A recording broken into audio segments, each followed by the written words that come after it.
Bueno estar con ustedes en este día. Gracias por su sintonía. Es para mí un gozo, placer estar con ustedes. Quiero compartir con ustedes algo que está relacionado con uno de los mensajes o sermones o enseñanzas que subimos ya al canal de YouTube, que se llama la Pesá, la liberación del pueblo de Dios. La Pascua, la liberación del pueblo de Dios. Y quería tocar algunos aspectos que no pude tocar en la hora de ministración anterior. Y para empezar, primeramente, quiero hacer una reseña. Y en la reseña que les voy a hacer acerca de la Pascua, realmente la Pascua no se separa de los panes sin levadura, no se separa de las primicias y de la fiesta de las semanas, Shavuot o Pentecostés, como lo decimos en griego, y no peca si lo dice en griego o si lo dice en hebreo. Estas cuatro fiestas se consideran una sola misma en unidad, están interrelacionadas. La fiesta de las semanas es considerada como el cierre de esta fiesta, como la conclusión de la Tzeret. Se termina la Pascua, desde que empezó la Pascua hasta Shavuot. La razón de la Pascua es que proviene de la esclavitud del pueblo.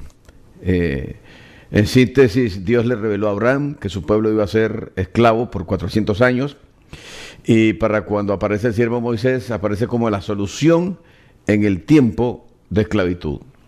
Así que tiene una connotación de liberación y se lleva a cabo con 10 plagas donde Dios demuestra su fuerza, porque para redimir a su pueblo, Dios tiene que utilizar de fuerzas, y estas 10 plagas son 10 juicios con el que destruye y juzga a Egipto.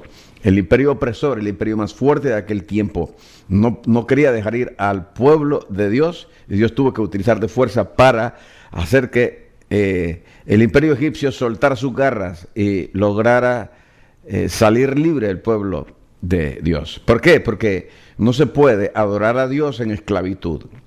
Estando en estado de esclavitud, Israel no puede adorar libremente a Dios. Tiene que ser libre para adorar a Dios. Y esto es un principio espiritual. Ninguna persona que está en esclavitud puede ser adorador de Dios. Puede un fornicario que fornica cada semana o con qué frecuencia, no sé, decir que es cristiano, que es adorador de Dios o seguidor del Mesías Yeshua. No puede. ¿Por qué? Porque está en esclavitud. ¿Puede un adúltero? No puede. ¿Puede un borracho, una persona que está dominada por vicios, un drogadicto? No puede. ¿Puede un ladrón compulsivo adorar a Dios y decir que él es un adorador? No puede adorar a Dios. ¿Por qué? Porque está en esclavitud. Para poder convertirse en un verdadero adorador, tiene que ser liberado, y solamente a través de plagas, oiga bien, a través de aflicciones, la persona puede llegar a un nivel de conciencia, y finalmente a través de la sangre del Cordero. Como nosotros sabemos lo que la Pascua es, el sacrificio del Cordero, la sangre como señal para la liberación del pueblo. Entonces, todo inicia el 14 de Nisan, o el mes de Aviv. Se sacrifica un cordero de acuerdo a las especificaciones dadas por Dios entre las 2 tardes. Es decir, de las 12 a las 3 y de las 3 a las 6 se dan 2 tardes. Entre las 2 tardes es a las 3 de la tarde. Y esto está escrito en la Torá. Las cosas tienen que cumplirse de acuerdo a como está escrito en la Torá. La Torá, la enseñanza, es la base. No podemos inventar nada que esté fuera de las bases. Tengo que decir que una de las cosas importantes que tenemos que siempre mantener frente a nosotros es que los principios que están tanto en el Antiguo Pacto como en el Nuevo, esos principios que nosotros llamamos bíblicos, están todos establecidos en la Torá. Toda doctrina debe de tener una base en la Torá. Entonces, el día judío está dividido de las 6 a las 9, de las 6, por ejemplo, de las 6 de la mañana a las 9 de la mañana, de las 9 de la mañana a las 12 del meridiano es la mañana, de las 12 del meridiano a las 3 de la tarde, y de las 3 de la tarde hasta las 6 de la tarde son las 2 partes del día judío, la mañana y la tarde. La segunda sección corresponde a la tarde y la mitad de la tarde es llamada entre las dos tardes, o sea, a las 3 de la tarde, la hora del sacrificio, de acuerdo a Levítico 23:5. De acuerdo al historiador Flavio Josefo, el sacrificio se hacía entre la hora novena y la hora onceava, es decir, entre las 3 y las 5 de la tarde. Ahora, por la mañana del 15 de Nisan, se descubre una catástrofe nacional. A la primera hora, Israel se dispone a marchar hacia la libertad antes de que termine el día a las 6 de la tarde y empiece el nuevo día a las 6:01 de la tarde. Egipto está de luto. Cada familia tiene un muerto. La justicia de Dios se hizo presente en todo el país. Dios le había dicho a Faraón: deja ir a mi primogénito, si no yo voy a matar a tu primogénito. Ahora que se cumple lo que Dios le dijo a Faraón que iba a hacer si no dejaba ir al pueblo, y Faraón se resistió durante 9 plagas anteriores. Pero cuando llegó la número 10, Faraón fue quebrantado. Egipto está llorando, hay animales muertos, primogénitos de animales de toda clase, de toda especie, y principalmente seres humanos. Israel se levanta esa mañana respirando aires de libertad. Empieza a salir de Egipto, de la esclavitud, lleno de la libertad que Dios le da por su misericordia. Entonces, Israel cruza el Mar Rojo. De acuerdo a la tradición, fue el 17 de Nisan, 3 días después. Se mata el cordero el 14, 3 días después, ellos llegan al Mar Rojo. Ese es el día en que se celebra también la fiesta de las primicias. El día que resucitó el Mesías, cuando ellos llegan al Mar Rojo, y mire que todo tiene relación.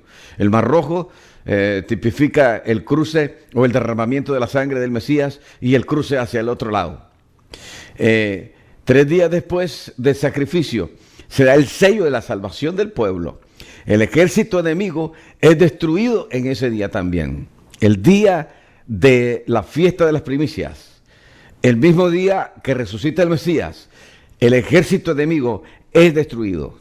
Escucha, todos estos puntos que son importantes tienen convergencia, son extraordinariamente paralelos. Me impacta a mí ver esto. Israel entonces, cuando cruza el Mar Rojo, sigue en dirección al monte de la presencia de Dios, no en Egipto, sino en Arabia, como dice el rabino Shaul. Llega entonces al monte de la presencia, a Sinaí. Oiga bien, ahí Dios establece el casamiento con el pueblo.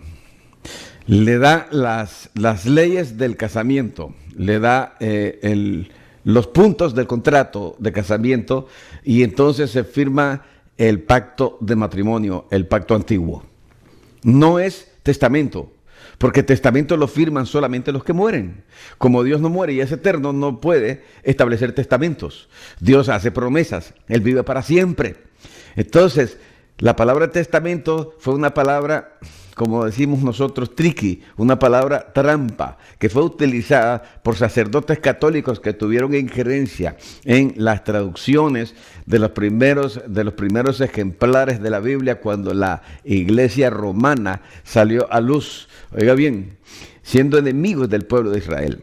Así que ellos inventan y comienzan a inventar una serie de cuestiones que las van insertando a través del trabajo y el tiempo que ellos realizan sobre las escrituras para finalmente tener una obra maestra que sea antijudía totalmente. Y esto la Iglesia Cristiana Evangélica tiene que conocerlo. Ahora bien, un mes más tarde, Dios establece la provisión del desierto, es decir, su alimento, el maná. ¿Qué es eso? El maná, que tipifica el pan del cielo, la palabra, el Mesías mismo. 44 días después del cruce del Mar Rojo, Israel llega exactamente hasta el monte de Dios. Se santifica por 3 días y en el día número 50, escucha, Dios se manifiesta al pueblo y llama a Moisés desde la montaña para entregarle la palabra escrita en piedras. Esa es la celebración de Pentecostés o Shavuot, la entrega de la palabra escrita en piedra. Seguidamente, Dios da algunos mandamientos al respecto Y en estos mandamientos que Él da, Él dice, 7 días comeréis panes sin levadura, si así el primer día haréis que no haya levadura en vuestras casas. Y la levadura tiene que ver con el pecado, con el quebrantamiento de los mandamientos. Tiene que haber limpieza, pureza, tiene que haber cumplimiento, esfuerzo de las personas. ¿Por qué? Por mantenerse en ese estado de santidad y obediencia. La santidad tiene que ver con la obediencia, pero ¿con la obediencia a qué? Al mandamiento. Si no hay obediencia al mandamiento, no hay santidad. Hay personas que solamente miran la santidad desde el aspecto externo, pero nada desde el aspecto interno. La santidad es completa, porque cuando Dios da sus mandamientos, los mandamientos tienen que ver con lo externo y con lo interno. Oiga bien, y principalmente con las cuestiones de carácter. Ahora, porque cualquiera que comiere leudado desde el primer día hasta el 7º día será cortado de Israel. En otras palabras, cualquier persona que quiera vivir en pecado durante 7, que significa un número integral, completo, durante su vida y quiera vivir en pecado, será cortado del pueblo de Israel y no se casará con Dios. Ahora, legalmente la fiesta empieza el 15 de Nisan, aunque se le elimina la levadura desde el día 14 y se extiende hasta el día 21. Ahora bien, la fiesta de los panes sin levaduras, dice Dios, guardarás 7 días, comerás los panes sin levadura como yo te mandé. Entonces, estamos hablando de mandamientos. La desobediencia al mandamiento es pecado. La santidad tiene que ver con la obediencia. Y el Espíritu de Jehová, el Espíritu de Yahweh, el Espíritu Santo, te guiará a la obediencia, a la palabra, al mandamiento. Nunca en contra. Por lo tanto, eso es un principio fundamental que debes de tener en cuenta. En el tiempo del mes de Abib, porque en él saliste de Egipto, ninguno se presentará delante de mí con las manos vacías. Es decir, cuando ustedes vengan a mí, ustedes deben de traer una ofrenda. Y en aquel tiempo la ofrenda era sacrificial y de sangre para el perdón de pecados. Hoy los tiempos cambiaron. Con el Mesías, él fue el sacrificio perfecto. Ya no hay más sacrificio. A partir del año 70, después del nacimiento del Mesías Yeshua de Nazaret, llegó Tito con sus legiones romanas, destruyó el templo donde se hacían los sacrificios, y los sacrificios, los continuos sacrificios, que eran 2 corderos diarios, ya no se sacrifican. Entonces ya no hay más derramamiento de sangre, porque la sangre del justo ya fue derramado. Ahora mira bien lo que dice. Por los 7 días se comerán los panes sin levadura y no se verá contigo nada leudado, ni levadura en todo tu territorio. Significa, simboliza pecado, no habrá pecado. Y lo contarás en aquel día a tu hijo diciendo, se hace esto con motivo de lo que Jehová hizo conmigo cuando me sacó de Egipto. En otras palabras, a los hijos hay que instruirlos. Hay que instruirlos en las cosas que Dios ha hecho. Ahora, cuando hablamos de levadura, tenemos algunos versos paralelos en el Brit Hadashah, o sea, en el Nuevo Pacto. Por ejemplo, Mateo 16:6. Jesús dijo, mirad, guardaos de la levadura de los fariseos y de los saduceos. Entonces vinieron los discípulos y pensaron con una mente lógica como normalmente nosotros pensamos. Esto dice porque no trajimos pan esta vez. Entonces en Mateo 16:12, aquí dice, entonces entendieron que no les había dicho que se guardasen de la levadura del pan, sino de la doctrina de los fariseos y de los saduceos. ¿Por qué? Porque existían 613 mandamientos en la ley de Dios, no la de Moisés. Moisés no la inventó, el que se la transmitió fue Dios. Por lo tanto, decir la ley de Moisés es porque Moisés la recibió, pero no porque Moisés la inventó. Algunas personas del pueblo evangélico dicen, existe la ley de Dios y existe la ley de Moisés. No, la ley de Dios es la ley de Moisés, porque Moisés solamente fue el receptor de la ley. Entienda esto. Ahora, ¿cuál era el problema que tenían los fariseos? Los fariseos tenían el problema de que ellos se metieron al trabajo y tenían que hacerlo, interpretar la ley, y al interpretar la ley, ellos fueron estableciendo un sinnúmero de mandamientos sobre mandamientos que eran simplemente la interpretación de los 613 mandamientos, y que finalmente ellos tenían una traducción muy vasta de 2.000, 3.000 mandamientos, no sé cuántos, que hacía la carga demasiado pesada. Por eso el Señor le decía, guárdense de la doctrina de los fariseos. ¿Por qué? Porque ponen mandamientos de hombre antes del mandamiento de Dios. y hacían que el pueblo no quisiera honrar a Dios. En Mateo 23:3 dice, así que todo lo que os digan que guardéis, guardarlo y hacedlo. ¿Por qué? Porque cuando ellos predicaban en la silla de Moisés, se sentaban en la silla de Moisés y se les daba el privilegio a los israelitas de abrir los rollos, lo único que ellos podían hacer es leerlo, no predicarlo ni interpretarlo. Entonces cuando él dice, lo que ellos les digan que hagan, háganlo, pero no hagan conforme a lo que ellos interpretan, en otras palabras. ¿Por qué? Porque ellos dicen y no hacen.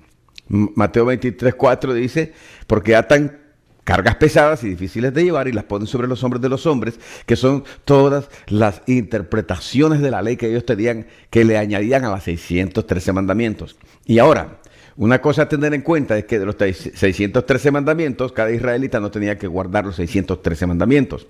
Había mandamientos para los levitas, que lo guardaban solo los levitas.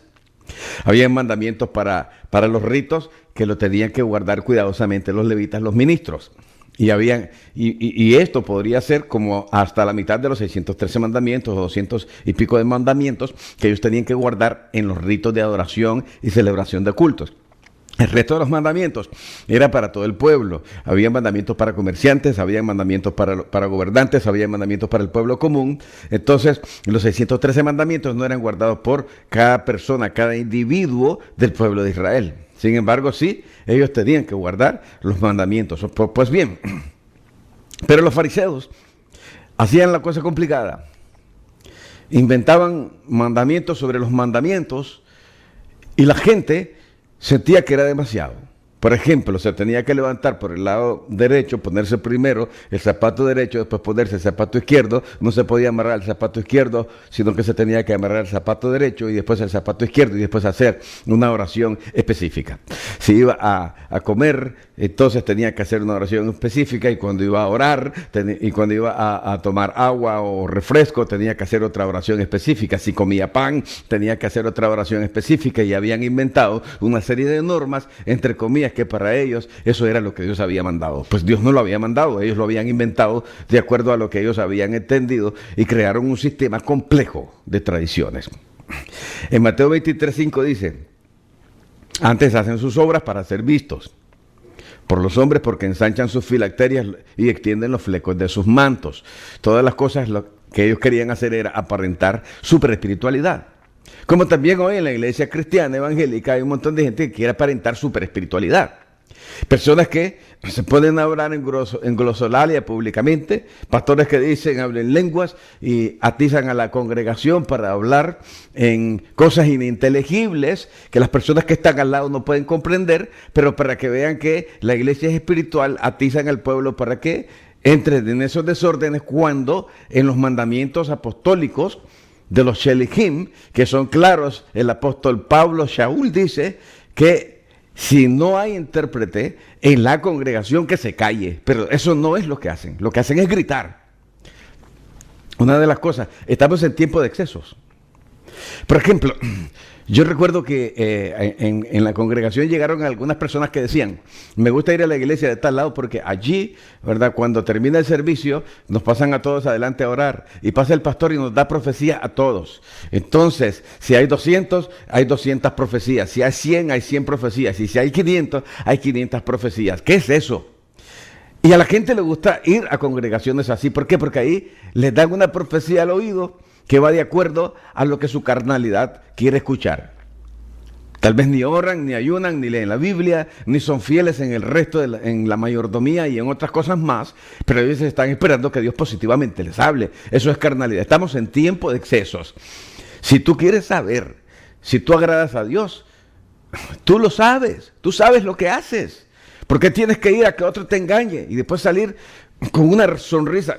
Yo estuve en una carpa, en una campaña donde un evangelista al final ministraba a la gente y decía, hagan una línea aquí las personas que necesitan oración, y a cada uno le daba una profecía. Yo miraba que la gente iba con el puño enrollado, así, se acercaba donde él le decía secretos al oído, y después la gente le extendía la mano y el evangelista se llevaba la mano que le extendían a la bolsa. Y después venía el otro, y habían 200 en fila. Y esos 200 creían una profecía personal. Y el evangelista le daba a cada uno de ellos una profecía personal. Porque una profecía personal traía la remuneración de ofrendas de $20, de $10 y de $50. Cuando terminaba de ministrar aquel evangelista, ¿cuántos dólares había ganado a cambio de profecías? Piénselo. Eso es corrupción total. Y esto abunda en nuestro tiempo. Criticamos a los fariseos por un montón de cosas y tenemos cosas también dentro de las congregaciones que son peor que las que los fariseos hacían. ¿Qué es lo que está pasando, iglesia? ¿Y sabe por qué? Por eso estamos en medio de una pandemia, en medio de un juicio. Porque Dios está haciendo justicia al mundo entero, incluyendo los corruptos dentro de las congregaciones. Porque han abusado de la profecía, han abusado de la palabra, han abusado de la interpretación, han abusado de mil maneras. Entonces esta es la respuesta de Dios, no solo para el movimiento pro aborto, para la liberación femenina o por el movimiento LGBT, no, sino por todo, porque Dios va a poner orden en este planeta.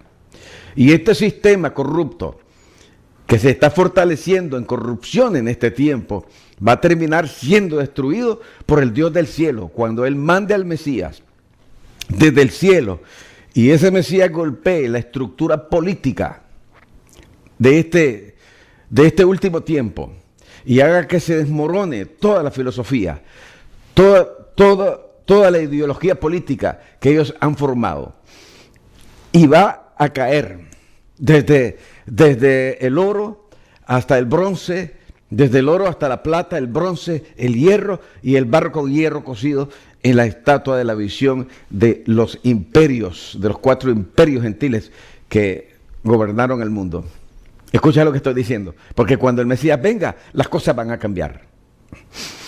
Y ese será tiempo de liberación, tiempo de cumplimiento, tiempo de Pascua para el pueblo. Yo recuerdo que en el 2014 y en el 2015 hubieron tétradas, y una de las tétradas cayó en Pascua y la otra en la fiesta de liberación, y la otra cayó en Sukkot, en Cabañas, que es la fiesta del establecimiento del reino, en el 2014, pero Dios vuelve a gritar y vuelve a cumplir lo mismo y vuelve a decir Pascua, liberación, Sukkot, establecimiento del reino, 2 años consecutivos. Él dice, la liberación y el establecimiento del reino vienen, y lo confirma otra vez, la liberación y el establecimiento del reino vienen 2014-2015.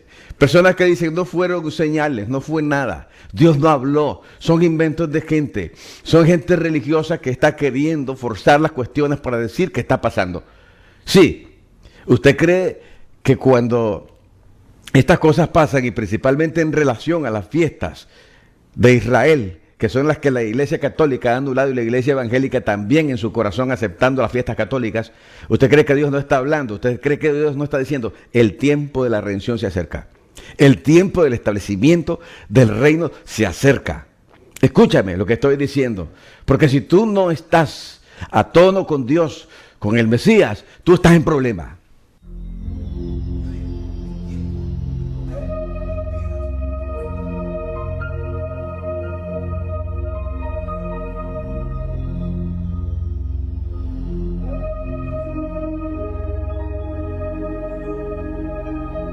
Quiero pasar a algo que está relacionado con esto de la levadura.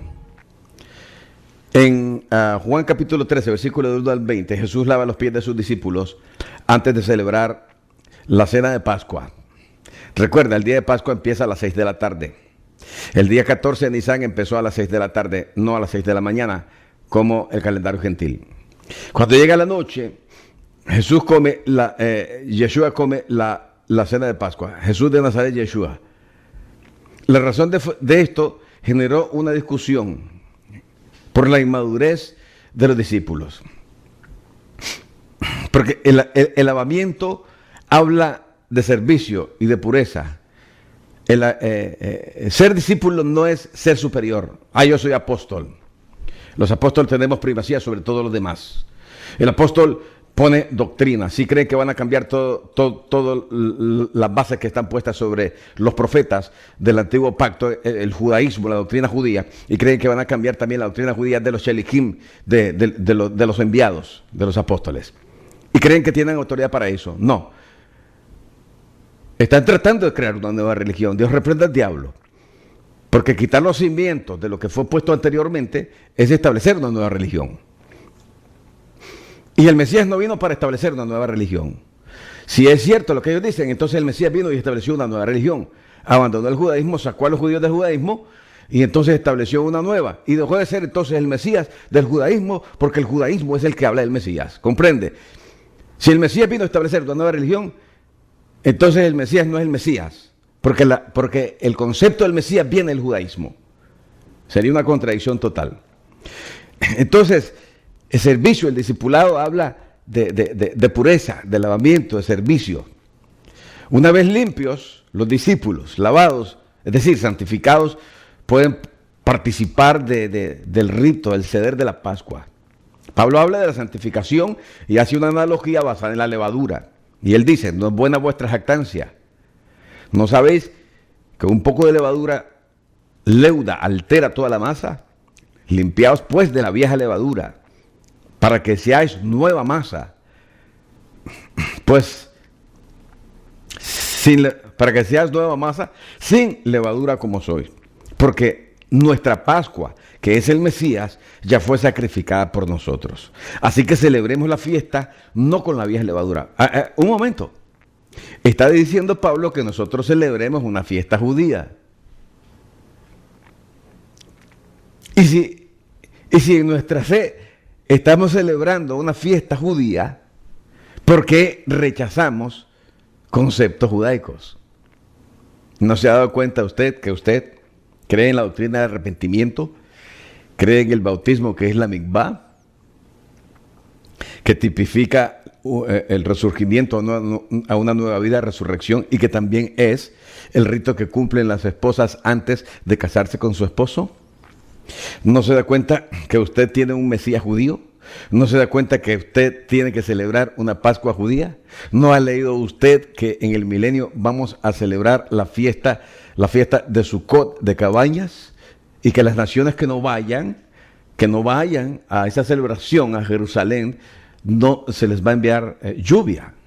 ¿No se ha dado cuenta usted que en el milenio estamos obligados a guardar el Shabbat, que rechazas con todo tu corazón, con toda tu fuerza, con toda tu alma? Y cualquier persona que dice Yeshua, pecador. Cualquier persona que dice Shelichim, para decir apóstol, pecador. Cualquier hebraísmo, pecado. A mí no me hable. A mí cualquiera que me viene a hablar de hebraísmo, yo lo he hecho fuera, fuera, fuera. Y rechazan con todo el corazón estas cosas. ¿No se ha dado cuenta que en el cielo aparece el menorá? ¿No se ha dado cuenta que el cielo está lleno de todo lo que Dios le reveló a Moisés en el culto aquí en la tierra? ¿No se ha dado cuenta que allá hay un altar también de sacrificio donde aparecen las almas, que allá hay un altar del incienso, donde el ángel también toma incienso y lo arroja a la tierra? ¿No se ha dado cuenta de eso? Entonces, ¿qué va a pasar con las personas que rechazan todo lo judaico? Si ellos mueren o si Dios por ventura o buena ventura de esas personas que rechazan todo eso, lo llevara allá y vuelven a ver hacia todos los rincones del cielo donde Dios vive y se dan cuenta que todo eso está lleno de símbolos que aparecieron en el judaísmo. ¿Qué le van a decir a Dios? Un momento, yo no soy judaizante, sácame de aquí, ¿dónde me vas a mandar? Pues solo hay otro lugar donde Dios te va a mandar. Y te aseguro que no querrás ir a ese lugar. Así que es mejor que vayas poniendo las cosas en perspectiva y que vayas entendiendo las raíces de tu fe. Ahora,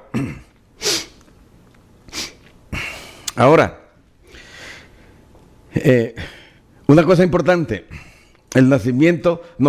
la muerte del Mesías, la fiesta de Pascua relacionada con la primera venida del Mesías. El Mesías muere a las 3 de la tarde, el 14 de Nisan, que para los judíos empieza el día a las 6 de la tarde, de acuerdo a este esquema, y para nosotros, los que nacimos en países gentiles, pero ya no somos gentiles, como dice Pablo, ahora somos parte del pueblo, fuimos aceptados por el Mesías. Pero este es el formato de medición del tiempo, de 6 de la tarde a 6 de la tarde para los judíos y de 12 de la noche a 12 de la noche para de 6 de la tarde y aquí sería a las 6 de la mañana prácticamente para nosotros, ¿verdad? Sale el sol. De 6 de la mañana a 6 de la mañana para nosotros prácticamente empieza el día, aunque realmente es a las 12 del mediodía. Entonces Jesús muere, el Mesías muere a las 3 de la tarde, el 14 de Nisan. Cuando pasa el 15 de Nisan, ¿verdad? Cuando empiezan los panes sin levaduras, hay un Shabbatón. Fuera de todo esto, el 14 de Nisan es Shabbat, el otro es un gran sábado, ¿verdad? Un gran descanso.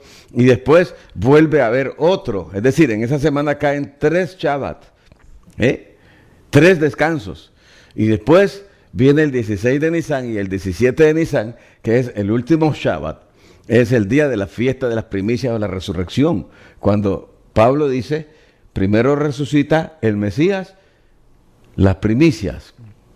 ¿Verdad? Las primicias es el Mesías y las primicias de los primeros resucitados resucitan con el Mesías. Esas son las primicias. Y después dice, y después nosotros en su venida. No dice después nosotros antes de su venida y después otra resurrección en su venida física y literal, como algunos creen.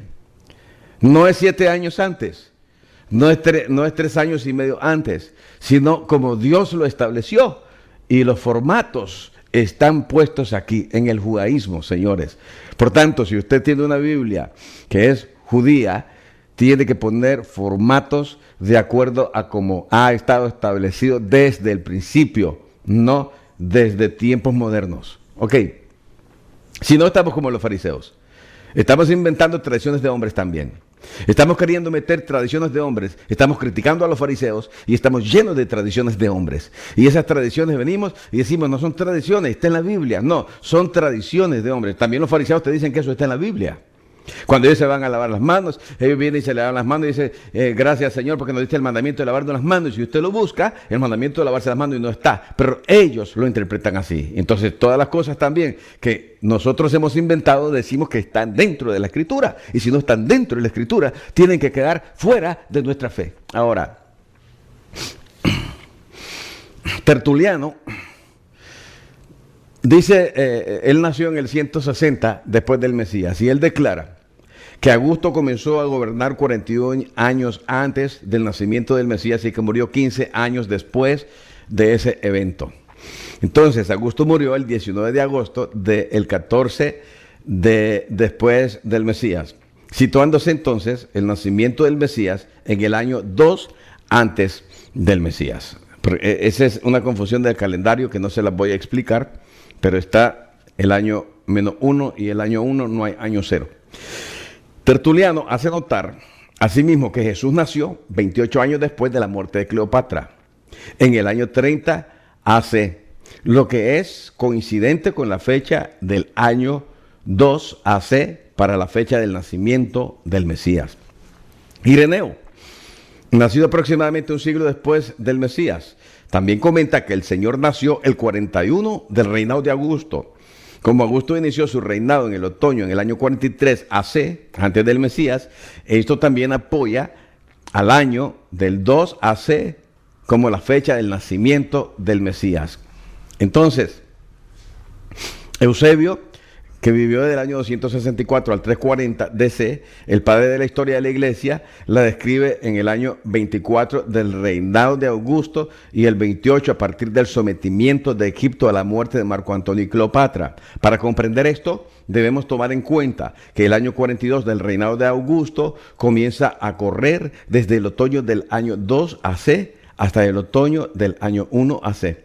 El sometimiento de Egipto por el Imperio Romano ocurrió en el año 30 DC, así el 28º año se extiende hasta el otoño del año 3, del año 3 al otoño del año 2 AC. La única fecha que se ajustaría a esto sería el otoño del año 2 AC, que es la fecha del tiempo en que nació el Mesías, en el otoño, en el tiempo de las fiestas de otoño. No en el tiempo de diciembre, como la Iglesia Católica lo inventó y la Iglesia Evangélica lo acepta a ciegas. No, señor. Entonces, así que si esto es así, y lo expliqué de manera rápida anteriormente, entonces el Mesías nace en el año 2 AC y muere en el año 32. Y este sería el calendario que le corresponde. Y resucita en un viernes juliano. Por ejemplo, él muere el 12 de marzo del año 32, que es el 14 de Nisan o Aviv del año 3792. 3 días después, 13, 14, el 15 de abril del calendario pagano, se celebra el día 17 de Nisan del mes de Iyar del 3792, que es durante la semana de Pascua la celebración de la fiesta de las primicias. En primicias, 3 días después, como él dijo en la profecía, cumplida no de acuerdo al formato católico, que no tiene pies ni cabeza, porque solo pasó en la tumba 1 día y medio. Aquí pasa 3 días y resucita entonces en un viernes del calendario juliano gregoriano. No resucita en lo que ellos llaman el domingo de resurrección, porque si esta es la fecha coincidente con el nacimiento del Mesías, este es el año de la muerte del Mesías y este es el día que él resucita. No tiene nada que ver con lo que ellos pusieron en las traducciones hechas y que se encuentran plasmadas en nuestra Biblia, traducidos a los diferentes idiomas que son venidos del griego. Aquí hay manipulación del diablo, manipulación de la Iglesia Católica para establecer sus doctrinas en el corazón de la Iglesia Cristiana Evangélica, que está plasmada y plagada de doctrinas católicas y aceptan estas cosas. Ahora,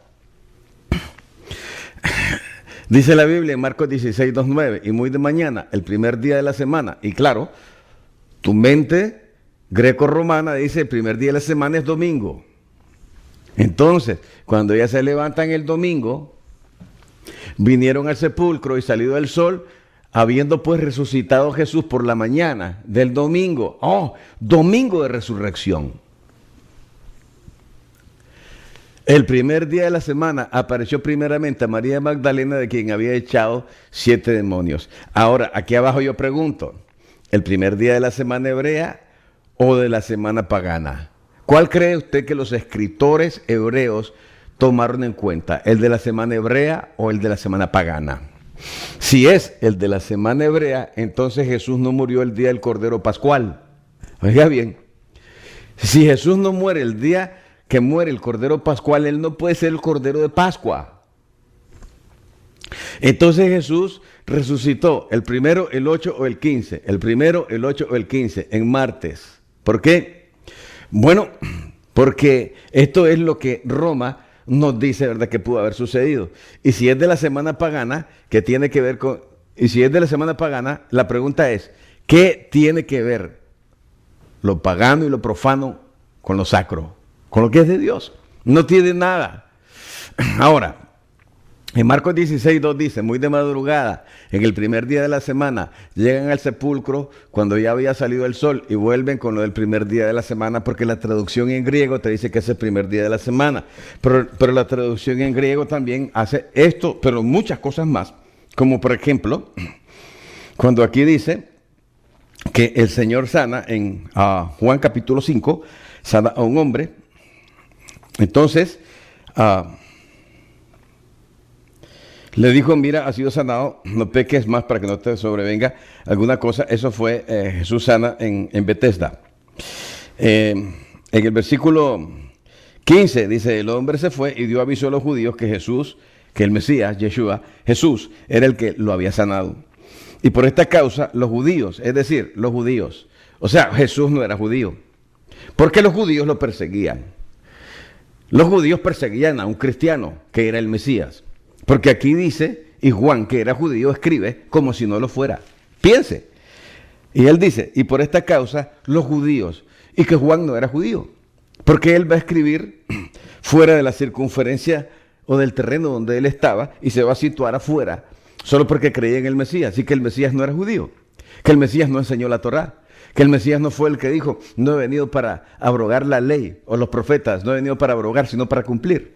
Que él no fue el que enseñó a decir, cualquiera que enseña que orar uno de estos mandamientos, por pequeños que sean, va a ser llamado pequeño en el reino de los cielos. que no fue el que dijo ni una jota ni una tilde pasará de la Torá, que no es el mismo que dio la parábola que dijo no los conozco, apártense de mí, quebrantadores de la Torá, que claro, en la traducción lo cambian porque no conviene. Ok, y ahora aquí dice, Jesús se encuentra con ellos y lo confrontan y él dice, mi padre hasta ahora trabaja y yo trabajo. Y en el versículo 18 dice, por esto los judíos aún más procuraban matarle. Y Juan dice esto asegurándolo. ¿Usted cree que Juan lo dice? Dice, porque no solo quebrantaba el día de reposo. O sea, te ponen a un Jesús pecador, a un Mesías pecador. Y si el Mesías fue pecador, no puede ser el Mesías, porque tenía que ser perfecto. Si el Mesías fue pecador, entonces no puede ser el libertador. Porque si él quebrantaba la ley del Padre, entonces era un pecador como todos los demás del pueblo. Esto es malicia, esto es malicioso y tendencioso en la forma que lo escribieron y que lo tradujeron. Los traductores que tuvieron que ver en todo esto saben lo que hicieron. El problema es que nosotros no nacimos en ese tiempo. Nacimos ya teniendo y conociendo este libro. Y cuando tú vas leyendo este libro que está lleno de malicias como esta, y tú terminas de leer lo que es el nuevo pacto, tú terminas siendo un antijudío y pensando que Jesús vino a destruir el judaísmo para levantar el cristianismo. No solo eso, también en el libro de los Hechos dice, y llegaron a la sinagoga de los judíos. ¿Y de quiénes eran las sinagogas y quiénes eran los que iban? No eran los mismos judíos. ¿Y por qué el doctor Lucas, que era judío, y Pablo, que era judío, van a decir la sinagoga de los judíos, como que no era la sinagoga también de ellos?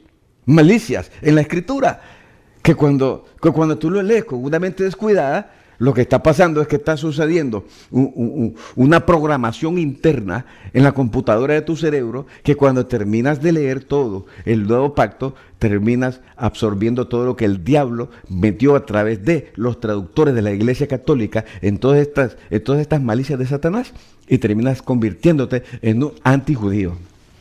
Que Dios reprenda al diablo. Fíjese bien cómo están escritas las frases. Ahora,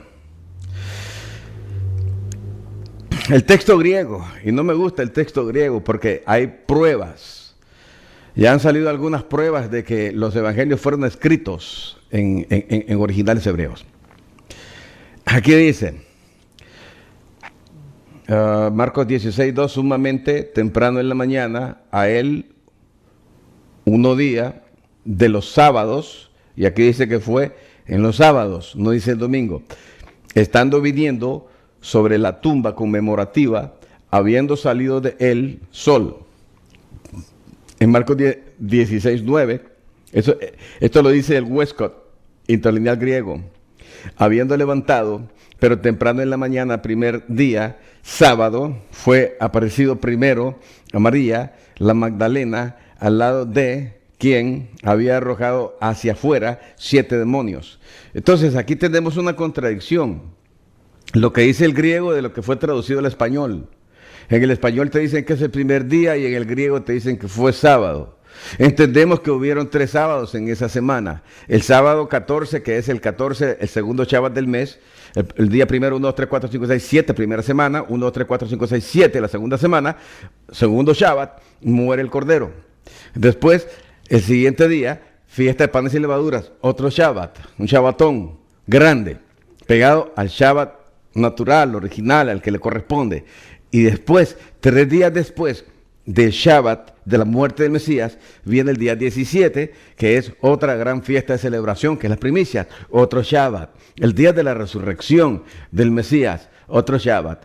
Entonces, este texto griego está más de acuerdo con la realidad y la explicación de las Escrituras que, como la Iglesia Católica lo configuró para crear conflictos y cambiar toda la doctrina, que no tuviera ningún paralelismo con el judaísmo. Por eso que nosotros tenemos un cristianismo desfasado en nuestra doctrina respecto del día de la resurrección y de la Pascua. Entonces es otra Pascua, entonces es otra profecía, entonces es otro Mesías, pero no el judío. Usted piense. ¿Qué quiere creer? ¿A qué quiere inclinarse? Hay mucha malicia de Satanás. Y voy a terminar con esto. Lo expliqué rápidamente. Aquí tengo un mapa. La puerta del pescado que va hacia Belén. Y 4 días antes de la Pascua, el sacerdote salía por esta puerta y entraba también 4 días antes, el 10, con un cordero en sus brazos. Y aquí a los lados de esta gran calle, hasta el monte del templo, había una recepción enorme, multitud de personas, miles de personas a los lados de la calle, con palmeras que cada año esperaban al sumo sacerdote, al ungido, que traía el cordero que iba a quitar el pecado del pueblo. Y con palmas en las manos decían: Hosana, Hosana, al que viene en el nombre del Señor. Y entraba el sumo sacerdote y llegaba al templo, y esto se hacía por años tradicionalmente. Ese año el Mesías se adelanta y él entra a la hora que el sacerdote iba a entrar, o antes, y entra él subido en un pollino de asno, en un burrito. Y cuando él entra, la gente está esperando al sumo sacerdote, pero entra el profeta.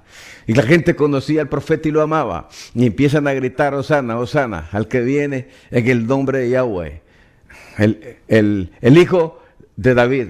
Y entonces cuando el Mesías entra, él entra como el cordero que iba a ser sacrificado.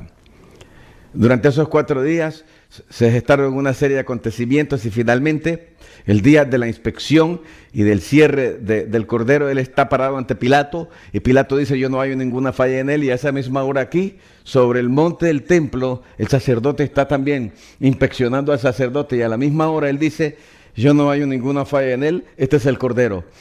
Eso es profético, Señor. Esto es judaísmo. Esto no es doctrina cristiana, esto es judaísmo, está en la Torá, está en las tradiciones, está en las leyes. ¿Por qué yo, siendo entre comillas cristiano o cristiano, como nosotros le llamamos, ¿verdad?, nuestra fe, voy a rechazar esta verdad que está en el judaísmo? Porque yo voy a decir: el judaísmo es malo, yo no tengo que aceptar nada de eso, yo lo rechazo, para nosotros es otra cosa totalmente diferente. ¿Y por qué tantas similitudes? Tengo una lista de similitudes, y tengo un estudio también en el que le di a la congregación, analizando las 613 leyes de la Torá, de cuántas leyes nosotros en las iglesias cristianas cumplimos, cuántos mandamientos. Los apóstoles o Shelihim, que estaban empapados de la Torá,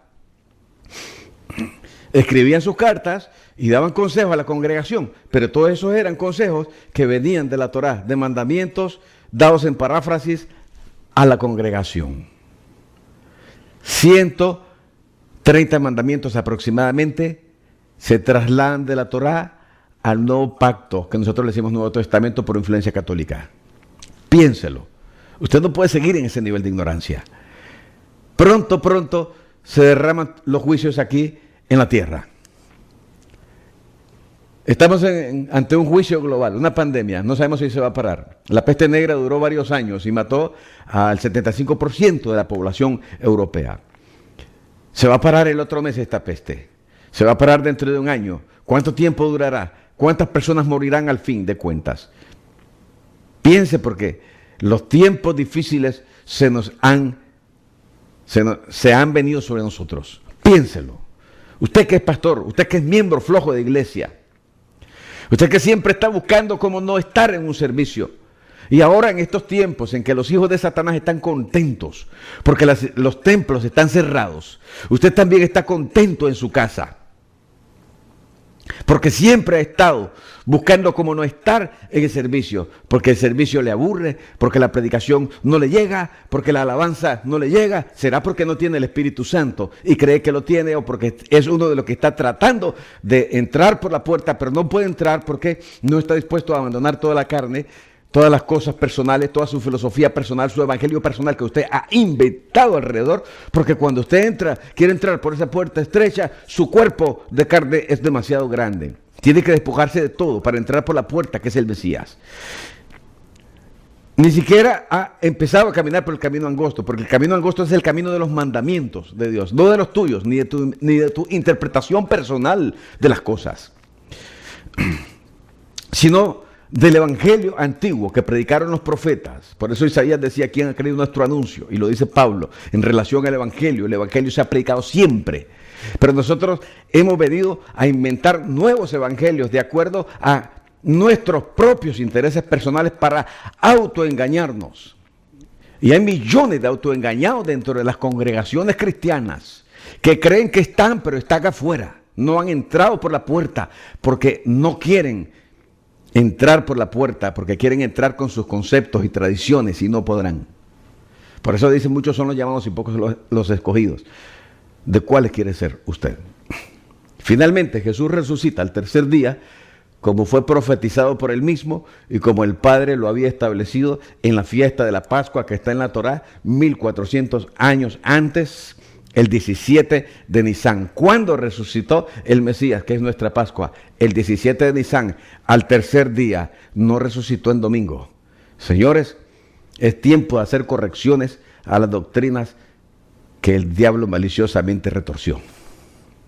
Llego hasta aquí y voy a orar por ustedes para que Dios los bendiga, para que Dios los guarde y les ayude a seguir desarrollándose. Padre, bendice, Señor, a las personas que estuvieron viéndonos en este momento.